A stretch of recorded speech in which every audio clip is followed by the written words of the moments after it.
Мы открыли для себя Беларусь, изучая историю родного края, и хотим рассказать об этом другим.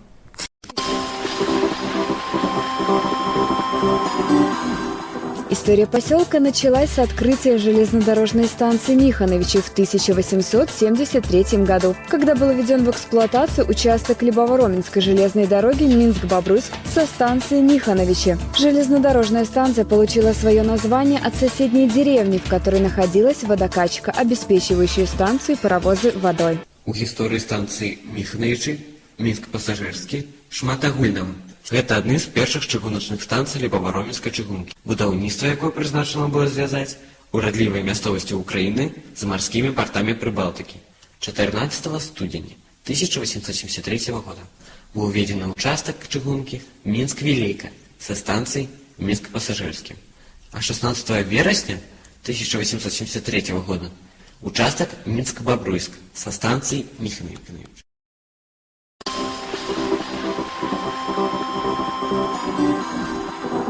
Менавіта чыгуначнікі былі першымі жыхарамі нашага населенага пункта. Для іх сем'яў на станцыі будаваліся пуцейныя казармы, у якіх пражывалі абслугоўваючы персанал станцыі, пуцёвыя абходчыкі, рабочыя, грузчыкі. Можна ўявіць, як валяваліся міхановічскія чыгуначнікі ў ноч на 22 снежня 1904 года, калі на станцыі спыніўся цягнік апошняга цара расійскай імперіі. Аб гэтым сведчаць царткі з дзённіка Мікалая II.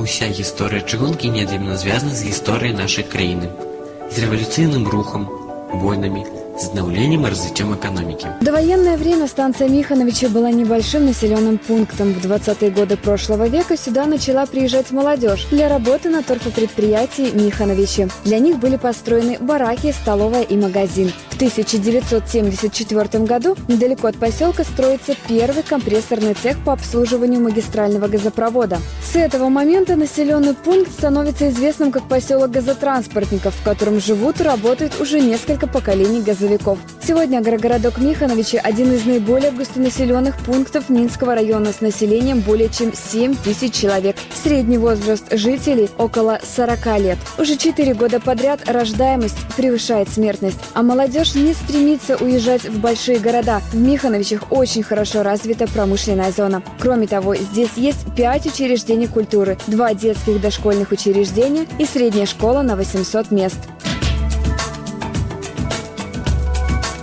Недр Михановичской земли добывают песчано-галечный материал и торф. Но главное богатство этого края – люди.